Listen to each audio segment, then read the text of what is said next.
Good afternoon, good morning, depending on where you are. Hello and welcome to a digital briefing brought to you by the WifiForward Coalition and the Wi-Fi Alliance in conjunction with, or in collaboration with, the Congressional Wi-Fi Caucus. I'm Ellen Satterwhite. I'm a vice president at the Glen Echo Group, and I run the WifiForward Coalition, a group working to make spectrum available for unlicensed and shared use. Simple as that. But today I'm thrilled that you've all joined us to learn more about one of my favorite things, which is not a joke, though I wish it were, Wi-Fi. It's safe, I think, to say that Wi-Fi is the backbone of almost everything we do. And this has been especially true during the depths of the pandemic, when so much of our economy and society depends on being able to function over distance. Today, we're talking about the next generation of Wi-Fi technology on the markets today, called Wi-Fi 6E. We'll hear first from the co-chairs of the Congressional Wi-Fi Caucus, Representative Bob Latta and Representative Jerry McNerney, and they'll be followed by policy and industry experts from Public Knowledge, ICLE, Wi-Fi Alliance, AirTies, Broadcom, and Extreme Networks. But first, some housekeeping. As we'll hear opening remarks from the congressmen and lightning talks from our experts, then we'll have about 15 minutes at the end for questions. But please feel free to use the question function in Zoom at any time. This event is also being recorded. So after today's webinar, we'll upload the video from the event to YouTube and circulate it via email in case your colleagues have missed it. But now I'd like to introduce our featured speakers today. The Congressional Wi-Fi Caucus co-chairs, Representatives Bob Latta of Ohio and Representative Jerry McNerney of California. In October 2018, these two congressmen launched the bipartisan caucus in recognition of Wi-Fi's primacy in our lives. It is the only caucus dedicated to addressing the policy issues specific to Wi-Fi. And both congressmen continue to be stellar advocates for smart Wi-Fi policies that benefit all Americans, as well as education for all of us. I'd now like to first welcome Representative Bob Latta from the great state of Ohio. Thank you so much for joining us, Congressman. Well, thanks very much, and really appreciate all of your hard work putting this together, Ellen, and for the Wi-Fi Alliance and WiFiForward. It's great to be doing this today because, again, it's so important. It's great to have as our co-chairs, my good friend from California, Representative Jerry McNerney, and we've worked together on a lot of different issues out there, but it's really important what we're doing on Wi-Fi because especially what we saw in the last year. Think what would happen if we didn't have the broadband and Wi-Fi that we had out there. Because when we think about from teleeducation to telehealth to people working from home, communicating with their loved ones, it really got us through the pandemic. But we also know this, is that as more and more people utilized Wi-Fi for more and more things, they found that, maybe we won't go back to the way things always were before. And so it's really important that we keep thinking about how we can advance Wi-Fi out there. And that's why Wi-Fi 6E is so vital. 6E lets us connect in greater numbers with little disruption, allowing consumers to have more devices on their Wi-Fi and not have to sacrifice the internet speeds out there.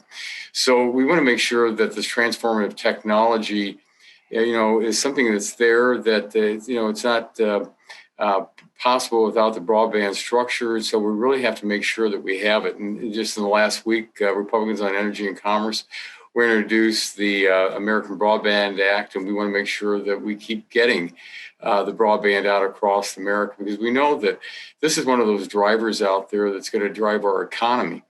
And as I said, that we all found that, I know sitting in this office over a year ago, I was on a very large call, and somebody asked a very interesting question. They said, do you think we're ever going to get back to normal? And I said, I guess the question is, what is normal today? Because here we are with everybody joining from across the country. Nobody, traveled to a location. Nobody came to Washington.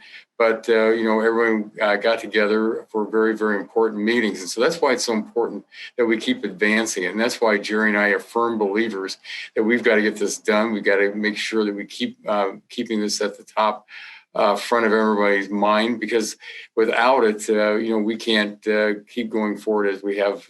So It's great to be with you, Ellen, and everyone else today, and my good friend Jerry McNerney, because again, Wi-Fi is essential. It's very, very simple, and as we know, during the pandemic, from just Wi-Fi hotspots and things like that, what that did, but it's also making sure that we get it across, so people don't have to worry about where is it going to be the next time we have a real issue out there. Like if we, good Lord willing, we never have another pandemic.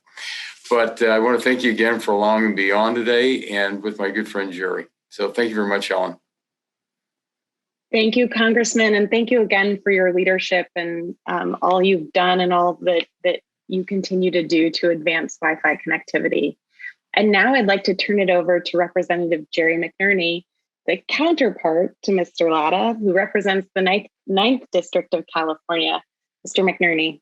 Thank you, Ellen. Hello, everyone. It's great to be here joining my good friend, Bob Latta, with the WiForward and Wi-Fi Alliance for today's event. I'm Congressman Jerry McNerney. I represent California's 9th Congressional District, which includes parts of Contra Costa, San Joaquin, and Sacramento counties. I'm proud to co-chair the caucus, the Congressional Wi-Fi Caucus, with Representative Latta. We work closely together in the House Energy and Commerce Committee. We also co-chair the Grid Innovation Caucus. We started the Wi-Fi Caucus at the end of the 115th Congress. Nearly 3 years later, the role the Wi-Fi plays in our daily lives has become only more critical. And the pandemic has shined a very bright light on how important Wi-Fi really is. Wi-Fi became essential for how we work, learn, obtain medical care, access to government services, get information about the pandemic, book a vaccine appointment, and connect with family and friends. And as we emerge from the pandemic, we are likely to rely on Wi-Fi for more of these things as a part of the new normal. This is in addition to the growing demand for Wi-Fi and other unlicensed technologies that was projected before the pandemic. That's why I'm pleased that last spring, the Federal Communication Commission moved forward with making all of the 1200 megahertz of the 6 gigahertz band available for unlicensed use. This is something I've repeatedly called for. This large portion of spectrum will be critical for helping to meet the increasing demand for Wi-Fi and for helping to unlock the innovation and create new opportunities for American consumers and businesses. Establishing standards is absolutely critical, although it's not always easy. So I salute the organizations and individuals involved for your hard work and expect exceptional progress as a result. Well, thanks for inviting me today. I look forward to hearing about the recent developments that are taking place with Wi-Fi 6E. Thank you, Congressman. And as a point of personal privilege, I enjoy this policy and this world so much because of its availability for bipartisanship. And certainly the two of you have led, and we see other examples of that. So thank you again for joining us and for your advocacy for both of you for smart spectrum policy. So we'll now turn to the actual industry and policy portion, a different set of folks. And I'm excited to be joined by two experts to talk to us about how these policy conversations come about, designating new Wi-Fi spectrum, what folks are considering from a macroeconomic perspective, and to give us their viewpoints, which are sometimes different on other policies, but certainly illuminate what we're talking about today. So to help us answer some of the questions we have our two experts with us. One is Christian Stout, who is Director of Innovation Policy at the International Center for Law and Economics. He's an expert in intellectual property, antitrust, telecommunications, and internet governance. And the other expert with us today is Kathleen Burke, who is Policy Counsel at Public Knowledge, where she specializes in telecommunications and copyright. So I'm going to start with you, Kathleen, if we've got you all up on our screens, and I'll give my colleague a chance to catch up with us. And let's see. Hi, there you are. Hey, Kathleen. Hi. So I think it's important, if you're going to talk about Wi-Fi, you have to talk about unlicensed spectrum as well. They kind of go hand in hand. And so for those of you that are familiar with this field and have been working in it for a while, I'm sorry, I'm about to bore you, but it's really important for people who are new to this space to understand what unlicensed spectrum is. And so unlicensed spectrum is spectrum allocation that the FCC makes available for everyone to use without having to get specific permission or to get a license. And so the availability of unlicensed spectrum is really important when it comes to developing technologies like Wi-Fi 6, because you don't have the same upfront investment in getting a spectrum license that you would need to have. And that can be a really big hurdle for developing new technologies in this space. So just that's my definition of unlicensed spectrum. And Christian is going to share some more about the different ways and the diverse allocation of how spectrum is allocated by the FCC.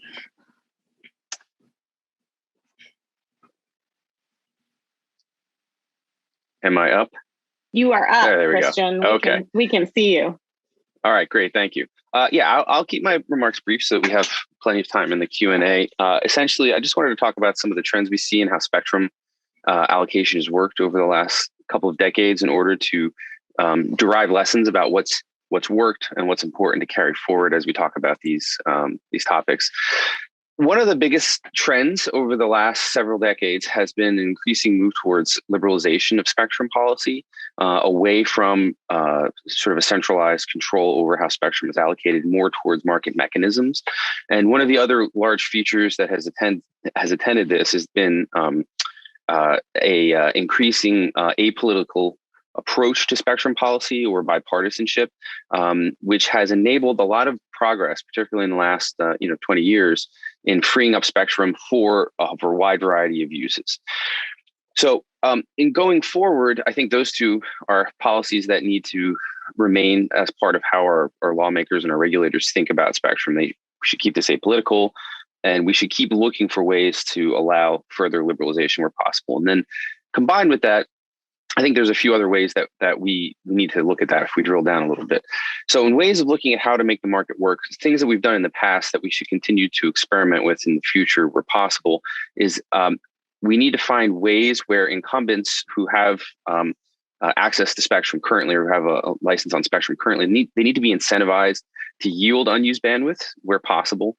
And when incumbents can't be moved out of a band for one reason or another, there's some important uses that may be dedicated to a particular band. We need to look at how sharing and interference issues work in ways to still allow some of that bandwidth to get used. And some of the challenges I'm going to bring up in a moment point to why it's important to look at this. The other major principle, which has been part of spectrum policy for the last 20 years or so, and that needs to be increasingly important, is looking at things in terms of provider and tech neutrality as much as possible. It's not always possible, but it should be a guiding principle to the extent possible. And what this means is when thinking about spectrum policy, we don't want to assign spectrum strictly based on a preferred technology that is picked by a regulatory body. Sometimes we have to. For instance, there's set-asides or bandwidth that's been given for like satellite use and IoT, things like that. But as a general policy, where we see tech neutrality, and this goes for a lot of communications policy in general, where we see tech neutrality, we see more success because we allow the market mechanisms to work that help providers discover what consumers actually demand, and then the market can shape around that. When you over dedicate things to particular visions of how technology should work, you increase the fragility of the system that you're building. And the same thing, it's the same lesson, but it needs to apply as well to providers. As much as we may look at a particular set of providers and say, well, those ones clearly can do best here. The lessons of the market and the lessons of what we've seen in spectrum over the last 20 years or so have been that that's not always the case. So you need to be very careful about when you're thinking about deployment, when you're thinking about allocation, making it so that more competitors can enter where it makes sense. And then this feeds directly into the challenges we currently face, and they sort of explain a little bit better how this works. So there's three main areas that I think about the most in spectrum policy and how these lessons play out. 5G and IoT, I think about those sort of in tandem because in a lot of cases, there's a lot of overlap between them, although there are some important distinctions. But 5G, which everyone hears about in the news a lot, it's going to be very important for creating next generation networks, particularly in dense urban and suburban areas. It's going to be in a lot of places, but those are the use cases that have the most heft. And one of the important things that's there is that it offers the opportunity to create more cross-modal competition among fixed wireless or fixed wired providers, other wireless providers. It really has a chance to open up the market for a lot of different uses. Same thing, which is probably more the subject of what we're talking about today, Wi-Fi 6 and other future Wi-Fi technologies. To date, Wi-Fi has been kind of an auxiliary service that has been attached to a lot of networks, very useful. But I think things like Wi-Fi 6, particularly moving forward, as you start to see these greater speeds open up and you see more of this deployment in areas where it makes sense, again, like urban and suburban areas, you're going to have the potential for a lot of cross-modal competition on wireless networks.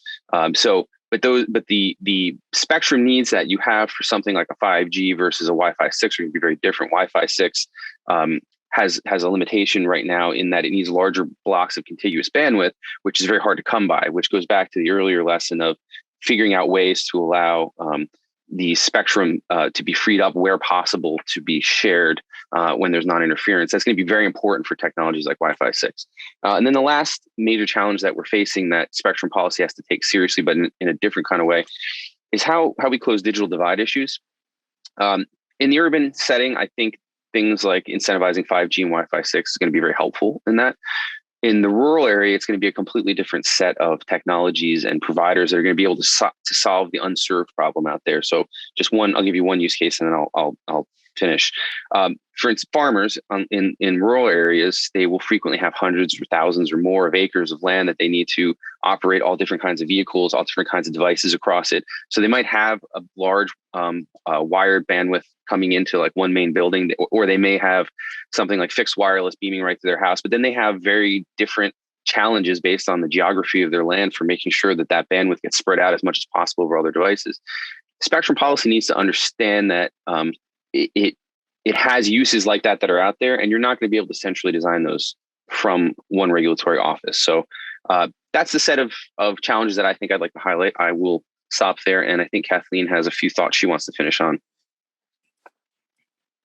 Yeah, so taking what Christian said and bringing it back to look at Wi-Fi 6 in particular and the 6 gigahertz band, there's this chicken and an egg type situation between Wi-Fi 6 and when it was developed, and then the unlicensed spectrum it needs to operate with the 6 gigahertz band. And that's where this kind of chicken and egg type situation comes into play.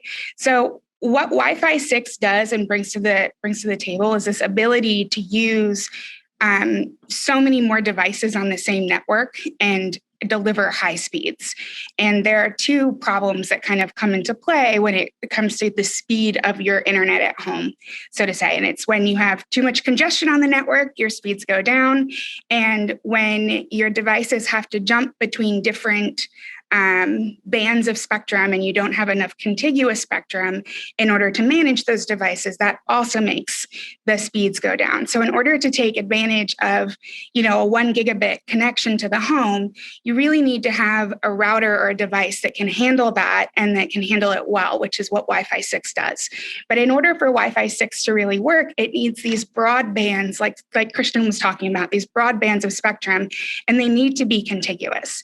So when the FCC was looking at the 6 gigahertz band, it became really important to consider the unlicensed underlay that it opened up in that band, because by opening up the entire band to this unlicensed spectrum, all of a sudden it made it possible for us to have Wi-Fi 6 work in this country.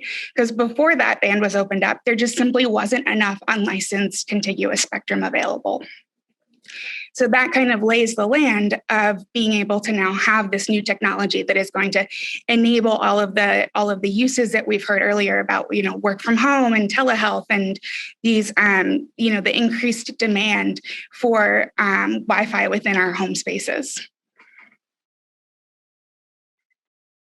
Thank you, Kathleen, and thank you, Christian. And I think it's, as we were doing our prep for today, it was great just listening to the back and forth between the two of you and talking about the history of policymaking here. And I am excited to introduce Kevin Robinson from the Wi-Fi Alliance, our co-host today, in part because Kevin will lead us through the naming and conventions and technology, and really dive into how the industry has actually taken advantage of these policy decisions to improve Wi-Fi 6, but also put Wi-Fi 6E products on the shelves in, gosh, Kevin, correct me if I'm wrong, but I think less than a year after a policy decision was made. So without further ado, I will introduce Kevin, who is Senior Vice President of Marketing and is an expert in Wi-Fi's impact on applications, devices, and users. So Kevin, I will turn it over to you. Great. Well, thanks. And it's great to be here. And, one of the unique privileges I have is to speak on behalf of the Wi-Fi Alliance, which, yes, it's an organization. It's an organization that obviously plays a very important role in bringing technologies like Wi-Fi 6E to market. But at the same time, I'm representing the more than 800 companies that make up Wi-Fi Alliance. And of course, none of this would have happened without those companies. And as I get into this, I'll speak a bit about how that's important and how it's really driving this incredible rate of adoption of Wi-Fi 6 and Wi-Fi 6E and what we're expecting to see. And of course, a number of our member companies are on the call today. So I always look forward to hearing their perspective as well, because then we are a very, very diverse industry and membership. So first, I think I'll talk a bit about really just the speed of Wi-Fi 6E coming to market. How quickly we as an industry are able to capitalize on this opportunity. And Wi-Fi 6E really does represent a tremendous opportunity in the 6 gigahertz band. It's an opportunity that significant elements of the industry have really rallied around to ensure that we bring these benefits to end users. And really bringing benefits to end users at a very important point in time. And I think I'll get into a bit of that when I try and put into context how quickly we've been able to deliver this. So Wi-Fi 6 in general marked a new era for Wi-Fi. Wi-Fi 6 brings in more deterministic behaviors, more consistent experience in Wi-Fi networks. It brings in, of course, high performance, the ability to deliver incredibly high speeds and low latency to all manner of devices, and then to do it when you have large numbers of devices connected to your network. And Wi-Fi 6E extends those same great benefits of Wi-Fi 6 into the 6 gigahertz band. And it addresses the challenge of our own success as an industry. Wi-Fi has become incredibly successful. Users around the globe rely on it every single day. And because of that, getting access to new spectrum has been absolutely critical to maintaining those benefits over time. So if you just look at some of the metrics and forecasts around Wi-Fi 6E and what we're expecting to see this year and beyond, you have more than 300 million Wi-Fi 6E devices expected to ship this year, with nearly 20% of Wi-Fi 6 devices supporting 6 gigahertz by the end of next year. So going from obviously 0%, we introduced Wi-Fi 6E at the beginning of this year, to more than 20% by the end of next year. In all, we're going to start hitting points in the industry shipping more than 5 billion Wi-Fi 6 devices every single year, with about 40% of those being Wi-Fi 6E. So again, these are they're impressive forecasts, but they are forecasts. So why are we so confident as an industry that we're going to be able to actually meet these numbers? Well, part of it is through the work that happens within Wi-Fi Alliance around certification. Wi-Fi certified has been a critical point in really every generation of Wi-Fi. And Wi-Fi certified often serves as this inflection point that really tells you, okay, when does a technology go from maybe being a small number of vendors supporting it to something that really has mass market adoption? And Wi-Fi certified is often that inflection point to where you see that broad industry adoption. So beginning in January, we offered Wi-Fi certification for Wi-Fi 6E devices, and those devices can now be certified. This brings immense benefits in terms of what the 6 gigahertz band offers. It brings it to consumers. It brings it to device manufacturers who now have interoperable technologies that they can implement, as well as to service providers who are going to rely on Wi-Fi 6E to deliver a good experience in the home. And I'm sure some of the other speakers will speak to some of the specific use cases where Wi-Fi 6E is going to be useful. Wi-Fi certification also gives consumers confidence around strong security protections, an interoperable experience, meaning that they can go and get vendor A and it's going to a vendor A device and it's going to work with a vendor B device.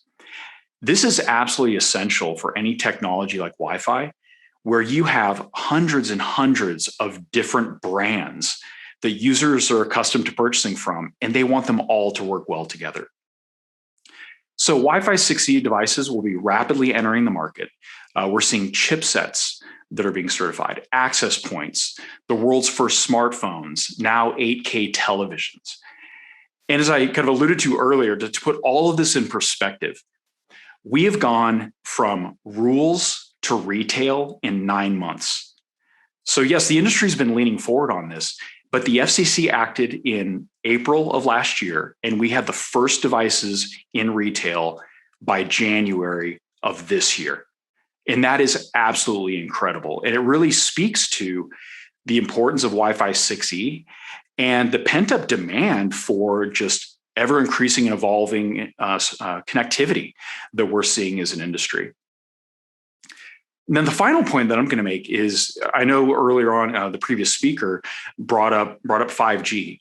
And of course, as an industry, we very much see Wi-Fi and cellular being very strong complements to one another. It's really been the case throughout the history of Wi-Fi, where Wi-Fi has played a very critical role in ensuring that users are getting a good experience overall, whether they're using cellular when they're out and about and mobile, or whether they're relying on Wi-Fi when they're in their homes, they're in public venues, et cetera. So if you care about 5G, you really must care about Wi-Fi.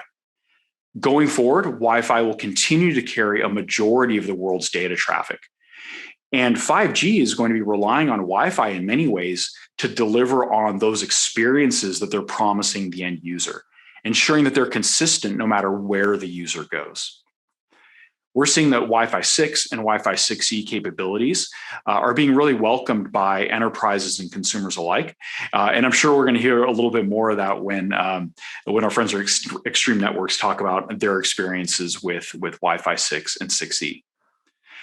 So looking forward, again, probably the last stat I'll leave you with is that Wi-Fi 6 is forecasted to make up nearly 80% of all Wi-Fi products and shipments in the next 2 years. And a significant portion of those are going to be Wi-Fi 6E. So it really is kind of central to what we deliver as an industry. It's going to be essential to maintaining the connectivity experience that people have already come to expect today. And it's going to be delivering on those exciting and innovative new use cases like XR that require the low latency and high performance that Wi-Fi 6E can deliver. So anyway, that's kind of my overview on our perspective on Wi-Fi 6E and how it's likely to be successful. And I'm looking forward to hearing from my fellow speakers and answering any of your questions. Thank you, Kevin. Seriously, the 9-month timeline is amazing to think about. And for some of us, it probably seems like 5 years, but it was a really short timeline, and you and your team, it's been amazing to watch, but also some of the folks we're about to hear from. So I will. And I think it almost feels like we crammed 5 years into 9 months, but yeah, no, that's what it feels like. That's okay. It's okay to admit that out loud. I think we're all learning that about ourselves from the pandemic. But I'm excited to talk about, one of the things that you just mentioned on the demand side of the equation. We know that our own personal use of Wi-Fi traffic of Wi-Fi is up. We know that because we all just stayed at home basically for 13 months. But my next speaker, Scott Stinson, who heads up business development for the Americas at AirTies, which is a provider of managed Wi-Fi solutions for operators. Scott's going to talk about some interesting data they have about Wi-Fi traffic and how it's changed since the pandemic, but also what that means for the future of Wi-Fi, because as Representative Latta says, we're not going back to where we were anytime soon. So with that, I will make sure that we have welcomed Scott to the virtual stage. And there he is. Scott, over to you. Hey everybody, good afternoon. I'm going to be that guy who does a few slides here. And the reason being is that we do have some data, and we think it's really important for you to kind of understand from a data perspective what we've been seeing. So first of all, Congressman, thank you very much for your time and for your attention to this matter. For 15 years, all AirTides has done is Wi-Fi, and we think it's probably one of the most important things that we've seen over the last year, particularly with the COVID-19 crisis, that's going to become a major important factor to the success and health and well-being of the United States to be competitive worldwide. What we're going to present to you today is a little bit of data about some of the things that we saw, keeping in mind we have approximately 32 million homes under management worldwide today with our technology, both in terms of the hardware we design and the software and our cloud infrastructure, but we're also the brains in a lot of tier one and other independent service providers throughout the world that really control the steering and controller technology inside their gateways and provide that data back into the cloud. So we have a trove of information that we've been collecting over the last 12 to 15 months, particularly around the impacts of COVID. A couple things that we take a kind of a timestamp in December 2020 to look at. In those 30 million homes, we had over 250 million devices connected inside those homes. To the earlier speaker, it was very much in line. One of the things that we're seeing very positively as a trend is the adoption rate of Wi-Fi 6. 12% today, but if we think about that, if we look back at Wi-Fi 5 and its adoption compared to Wi-Fi 4 and 4 from 11G, it's significantly faster. So we do believe those rates of seeing significant increases in Wi-Fi 6 are coming over the next year. And we couldn't be more delighted, as you'll see in some of the data that we're going to present here today. A couple key takeaways. On average, across those homes, about 12 and a half devices, if you will, per home were seen attached to those houses. But most importantly, which was most interesting, was the amount of actual time, connected device time inside those homes. We saw nearly 10 hours per device in those homes connected. That means connected live, actually generating traffic and being utilized inside the house. This was a massive increase compared to what it was pre-COVID days. And we can certainly dive into deeper details around this later on as well, but I know we're kind of pressed for time. We wanted to take two examples to show you some of the impacts, and one was Italy. And we took Italy because Italy was probably the most recognizable for their extreme lockdown measures. So we had a very clear drawn bright line as to when people were required to stay home. But what we want you to take away from this are a few things. This is a general statistical smooth trend of data consumption. We can see here the first quarantines that occurred and the increases there. And then, of course, the full lockdown. And we see this kind of hockey stick growth, if you will, of actual consumption inside the home. There are two key trends we want you to pay attention to. One is the green line, and this is what we call active link minutes. And these are the actual minutes of utilization by a given client device inside a home to that access point, right? And this makes sense logically, right? You can see a general trend. You would expect as quarantine locks down, more devices come online, you see more active link minutes. But what was very interesting to watch was this red trend line. The red trend line is what AirTides calls bad link minutes.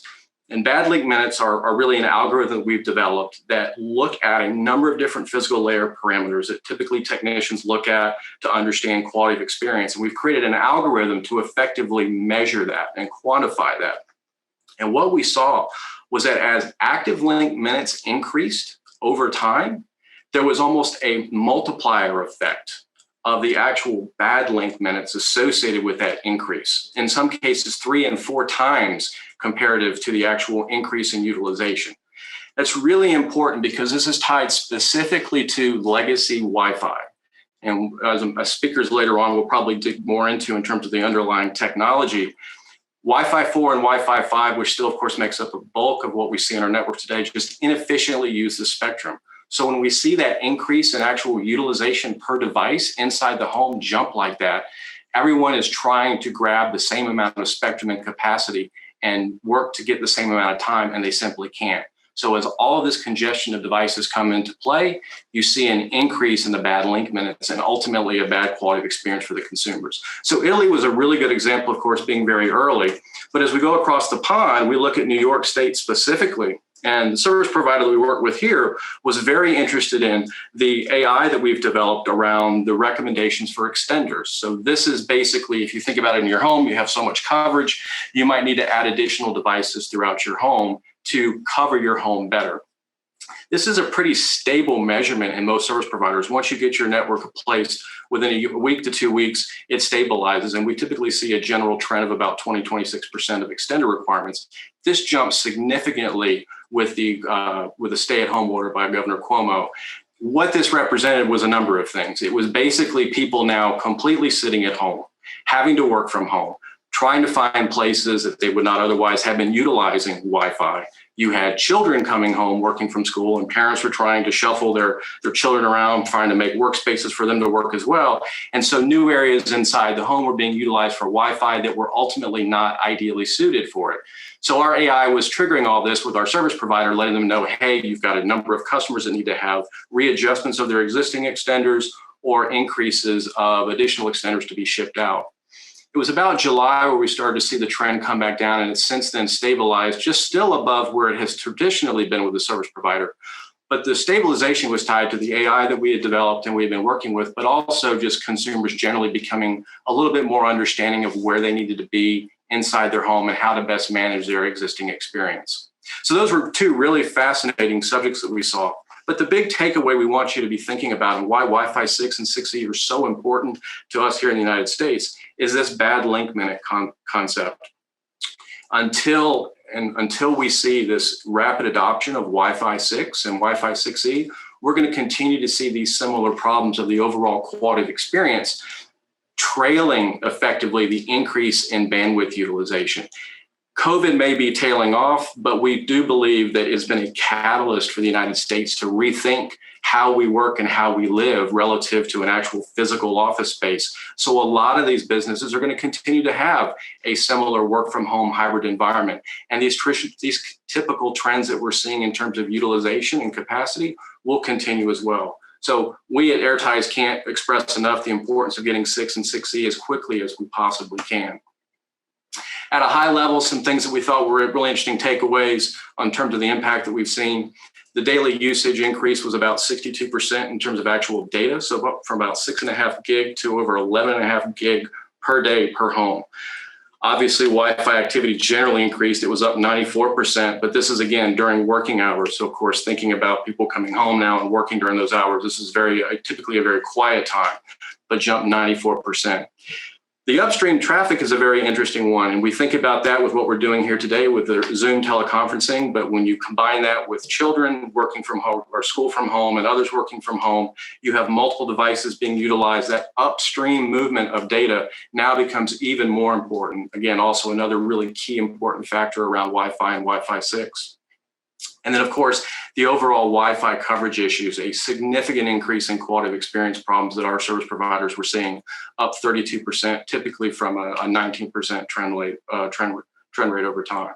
So from Airtie's perspective, we have a lot of fascinating data we can dive into later on if anyone would like to, and I'll be happy to take questions around that later on. But we really cannot express enough the gratitude that we have at Airties for bringing light to the subject matter. We really do think it's incredibly important for the U.S. and for the rest of the world to see this rapid adoption of 6 and 6E. And again, thank you very much for your time. Scott, thank you so much. And I don't think it's an exaggeration to say this data is fascinating. And again, for those of us who experience it personally, it's interesting, but certainly for folks who are thinking about policy and moving forward, I'm sure they would love everything you have to share. So we'll dig into that certainly on a future episode of our digital event series. But I would like to now turn it over to Chris Szymanski, who is Director of Product Marketing and Government Affairs at Broadcom. Chris is, I don't think it's saying much to say, he's one of the foremost experts that I know on 6 gigahertz and Wi-Fi and how all of the pieces come together. But today he's here to talk to us about Broadcom's suite of Wi-Fi 6E products, but also the market more generally. And Chris, I'll turn it over to you. Thanks, Ellen, and thanks so much for inviting me to participate. Very exciting that Congressman Bob Latta and Jerry McNerney kicked this event off. Broadcom has been especially appreciative of how, in the Congress and at the FCC, more spectrum for Wi-Fi has been a bipartisan issue. And that's really what's led us to this point. A couple of key points that I wanted to tee off on based upon our other speakers. So first, Scott, really appreciate the data points. The fact that we already have 12% of Wi-Fi connections on Wi-Fi 6E is really staggering, or Wi-Fi 6, is really staggering. If you think about it, Wi-Fi Alliance has only launched the 6th generation of Wi-Fi 2 years ago. Actually, it was December of 2019.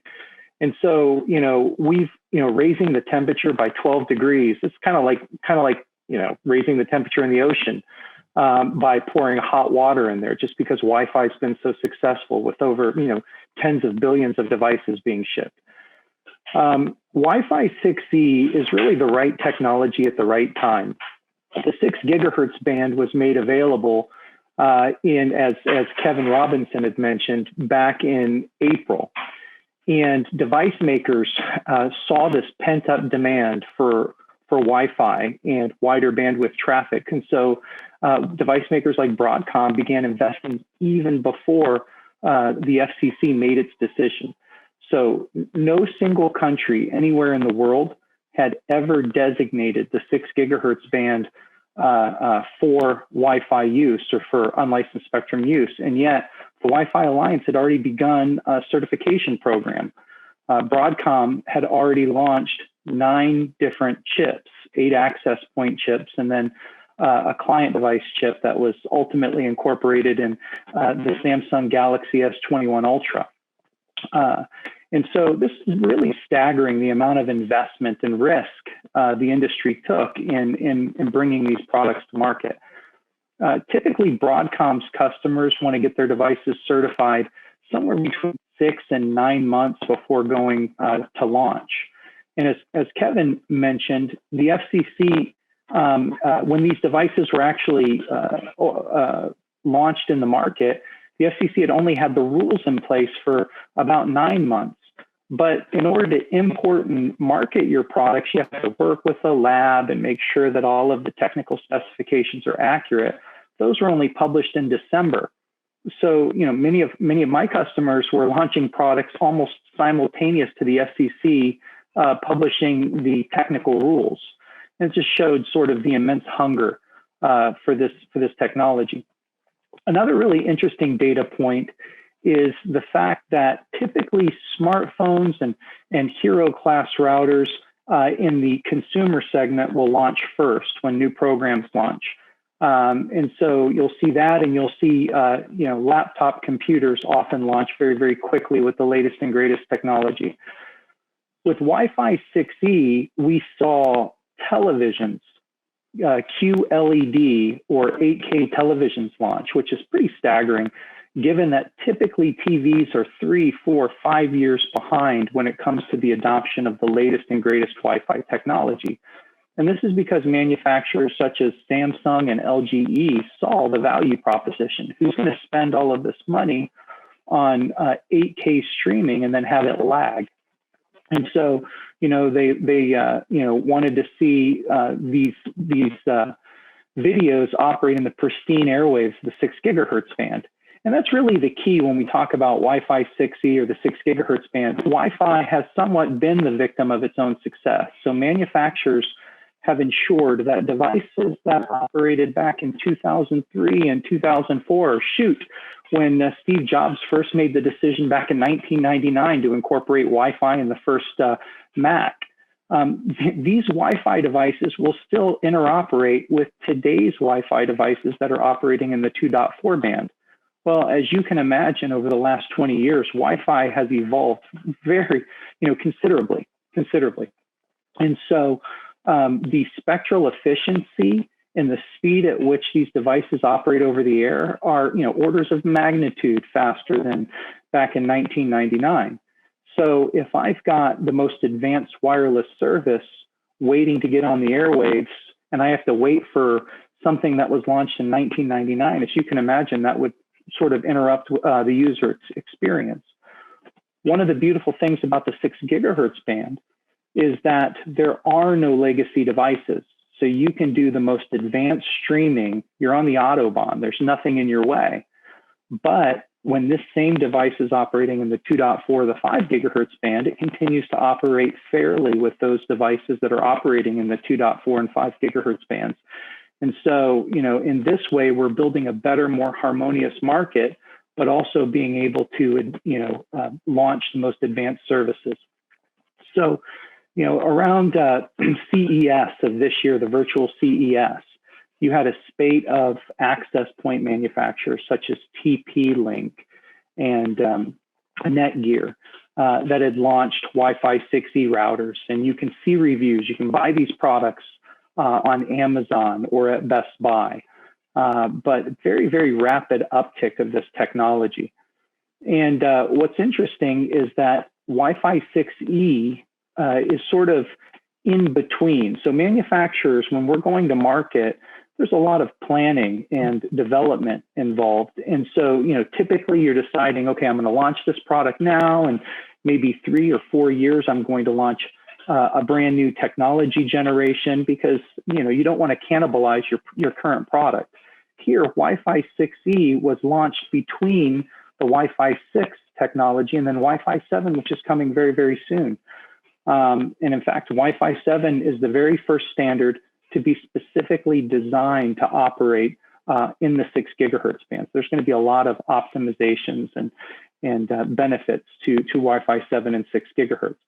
But as Kevin mentioned, people are forecasting over 300 million Wi-Fi 6E devices, and that was really sort of an inflection point between 2 planned technology generations. So very excited about the promise of this technology, the adoption that we're seeing, and the new services that we're going to see as consumers can expect a more reliable experience on Wi-Fi. Thank you very much. Happy to take questions. Thank you, Chris. I know it was a challenge to put all of the exciting stuff that's happening in a short amount of time. So we appreciate folks if you want to ask questions. I will just remind you that the Q&A is open, so please feel free to use that function to ask questions. While I introduce our next speaker, we are, last but not least, we are excited to have David Coleman, who is the Director of Wireless Networking at the Office of CTO for Extreme Networks. He is the author of many books on Wi-Fi, including, I think, a couple of Wi-Fi for Dummies books. And he's currently writing the Wi-Fi 6E for Dummies book. I hope I didn't steal your thunder, David. And that's all right. while I'm sure none of us would self-identify as dummies, I think we'll benefit from your expertise on, particularly on Wi-Fi 6E enterprise solutions, and what you put it so well, sort of what we're looking for in major venues like stadiums, but then also things that we don't necessarily think of as enterprise venues, but they are, like schools, hospitals, lots of places where we congregate publicly. So without further ado, David, I will turn it over to you, and thank you so much for joining us. Okay, thanks very much, Ellen, and thanks everybody for having me here. If you're not familiar with Extreme Networks, we're a publicly traded cloud-driven networking company with over 50,000 customers in 80 countries. And we have 20 years of experience in providing enterprise-class Wi-Fi solutions. And of course, we're a proud member of the Wi-Fi Alliance, and our access points are powered by Broadcom technology. So one of the things that I'm often fond of saying is that Wi-Fi technology is ingrained in our everyday lives. Wi-Fi has actually become an essential part of our daily worldwide communications culture. And for over 20 years, Wi-Fi has provided true wireless mobility and secure connectivity in the enterprise. However, one of the lessons that we have learned during the recent pandemic is that companies are changing the way that they are doing business. So, for example, employees often no longer need to report to an office or a campus for that full 5-day work week. Instead, they may prefer to work remotely, either part-time or full-time, but with the expectations of the same enterprise Wi-Fi experience. Therefore, the enterprise no longer just resides in buildings, but instead the enterprise is wherever employees choose to work. So at Extreme Networks, we believe that both Wi-Fi 6 and Wi-Fi 6E are part of a wireless paradigm shift toward what we call infinitely distributed connectivity for the enterprise. The new 1200 megahertz of spectrum provided by Wi-Fi 6E offers an enhanced user experience for all enterprise verticals, as Ellen mentioned, including K through 12, higher education, retail, manufacturing, and healthcare. In the short term, we anticipate multiple Wi-Fi use cases in the 6 gigahertz frequency band. For example, the existing 14 billion Wi-Fi users that operate in the legacy 2.4 and 5 gigahertz bands can immediately benefit from 6 gigahertz mesh backhaul capabilities. As was previously mentioned, we're already seeing a whole bunch of Wi-Fi 6E client devices, and they will immediately benefit from the enhanced efficiency and higher benefit of the 6 gigahertz spectrum. Scott mentioned that Wi-Fi 6E is not affected by the inefficiency of the legacy devices because 6 gigahertz is a pure Wi-Fi 6 environment, and that's exciting. We also see value for connecting mission-critical devices on 6 gigahertz, such as healthcare patient monitoring equipment in this new pristine Wi-Fi environment. In the long term, we are predicting tremendous development and innovation for higher bandwidth applications. I personally think we're at the beginning of a renaissance of innovation for virtual reality and augmented reality applications that can be used via a Wi-Fi connection.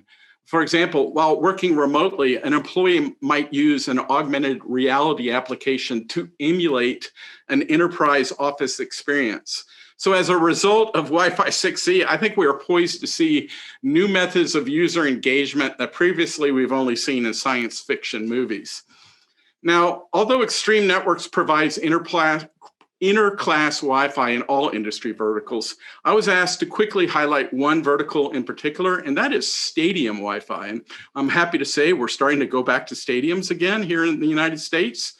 But to ensure a quality user experience, stadium Wi-Fi must be optimized for bandwidth-hungry applications used by both fans and stadium personnel. These include video streaming, social media apps, and tools for crowd management.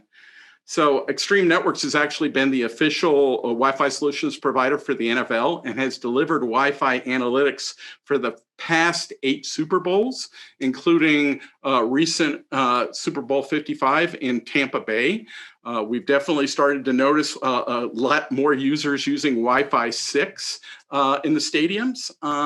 And the data shows us that the average usage per Wi-Fi device has more than doubled since Super Bowl 51 back in 2017. So, what this does, it illustrates the increased reliance on Wi-Fi connectivity for fan engagement at stadiums. And we see this trend continuing.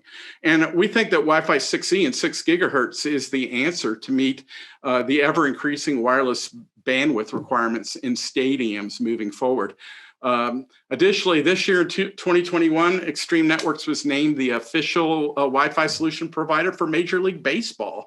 So beginning with this season, Extreme is delivering in-stadium Wi-Fi and analytics in 16 ballparks with installations scheduled through the year 2026.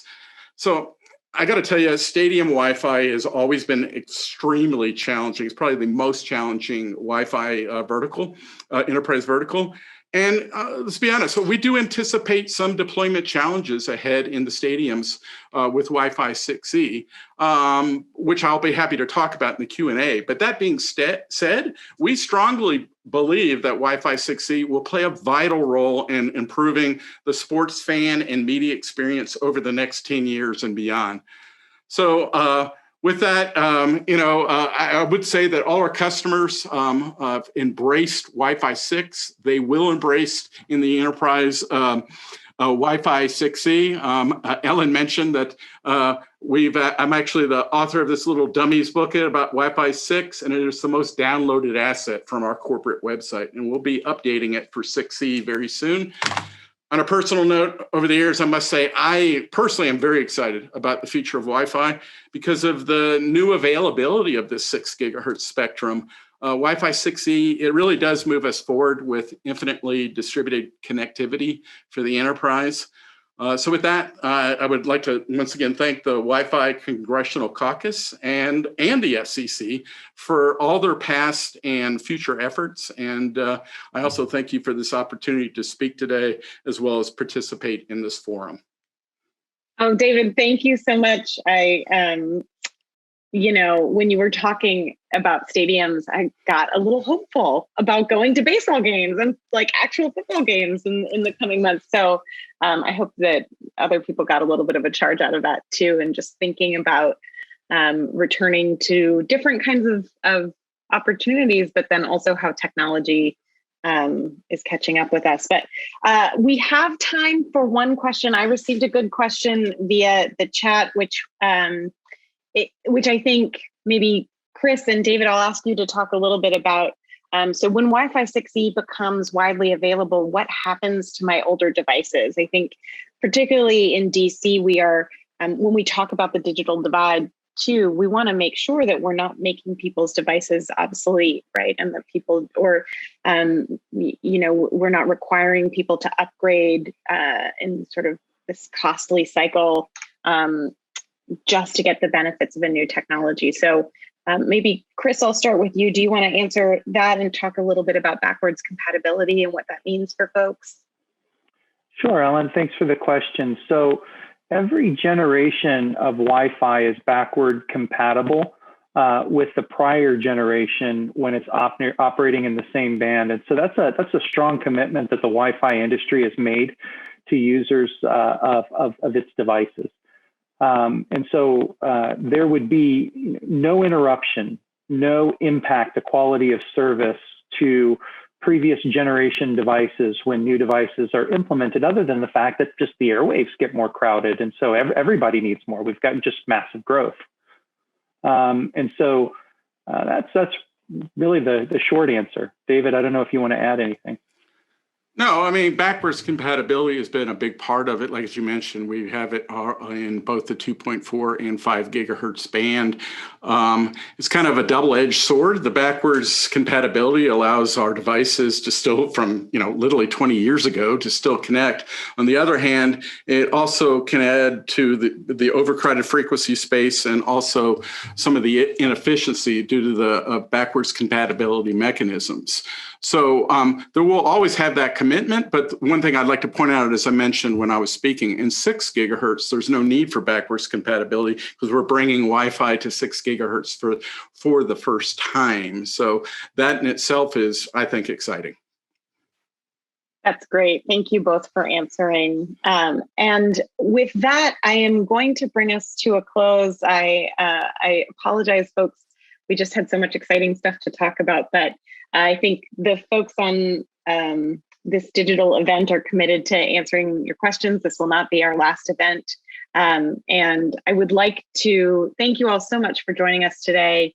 Thank you to the Wi-Fi Alliance for co-hosting, and to the Congressional Wi-Fi Caucus for collaborating with us, joining us, and being such fantastic leaders and kind of pushing us all forward. So stay tuned for the video from this discussion, as well as information on future events. And if you have any questions for our presenters or about WiFiForward or Wi-Fi Alliance, please feel free to email us at info@wififorward.com. We'll make sure that it gets to the right place. Visit our website, And please follow us on Twitter, which I can't believe you all wouldn't be following us on Twitter already. But in any event, we hope to see you next time. Thank you so much to our presenters. Thank you so much to Congressman Latta and Congressman McNerney, and we'll see you next time.